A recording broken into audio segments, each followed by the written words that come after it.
Talk to me about, I guess, this new energy that you have for like making records, because you took a bit of time, which I think is always good. There's no point like, you know, banging out record after record after record.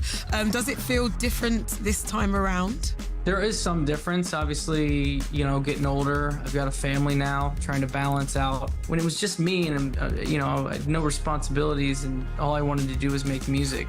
You know, my dad said, like, one day you'll grow up. And I think he was talking about my sleep schedule and my just, you know, like staying up all night. And I think it's finally come around to me now. I do go to bed and I do get up in the morning now and still fit in creativity inside of that window. And in fact, in some ways, it's more effective, it's more efficient.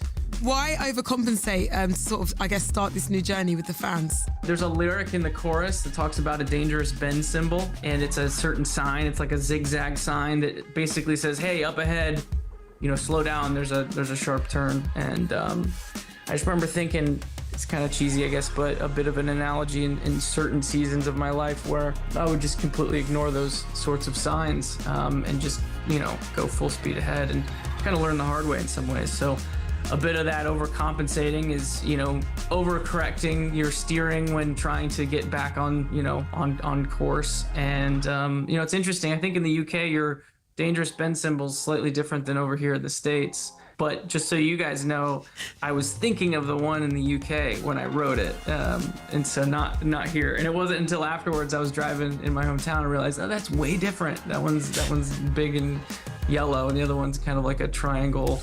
It's way cooler looking. So I think you guys have cooler signs over there. Tyler, I'm going to confess something to you, my love. I don't know how to drive. So anything you said, even my producing team was just sort of like, Clara, look, where I grew up, I've only ever ridden a bike or walked. Like, sue me, I'm looking after the planet. How about that? Other than a few analogies that you can draw in your life, that's about it. You know. I remember during our conversation when we were hanging out in Ohio, and you were talking about songs and like a theory that, you know, isn't it fascinating that there's a certain amount of notes, and like, you know, it's quite interesting how just picking a finite amount can like make a song.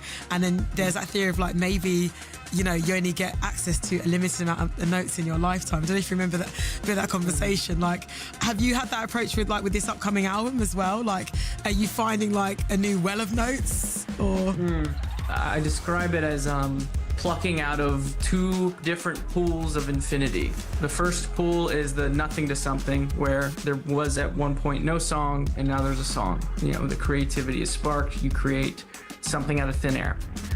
And then there's this other pool of infinity, it's how to dress it up, how to record it.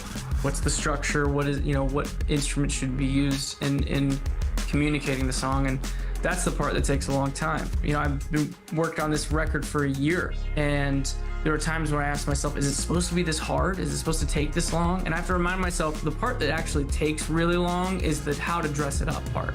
Right on. And now, look, I know it did take a year, but a year well worth it, because the new album's coming in May. It's called Clancy. I don't want to ask, like, what can fans expect? Because obviously they're going to expect a 21 Pilots record, but that can sound like anything. Clancy is it's kind of our protagonist in the story that we've been telling, and we've kind of been stretching this story out over the course of the last several records, actually. Clancy is the type of character who, for a long time, didn't know if he was a leader or not, didn't really want to take responsibility for it, and I think specifically this song Overcompensate being the first song on the record, it's going to be the first song we play live when we start, you know, touring. There's a bit of a confidence in it and a bit of a swagger in it that the character really needed to embody in order to take on the new role that the story that we've been telling. And Clancy's going to kind of like rise up as that person. Thank you so much, Tyler, for your time. And yeah, let's run it again. This is tonight's hottest record coming from the album Clancy, brand new 21 Pilots. This is Overcompensate.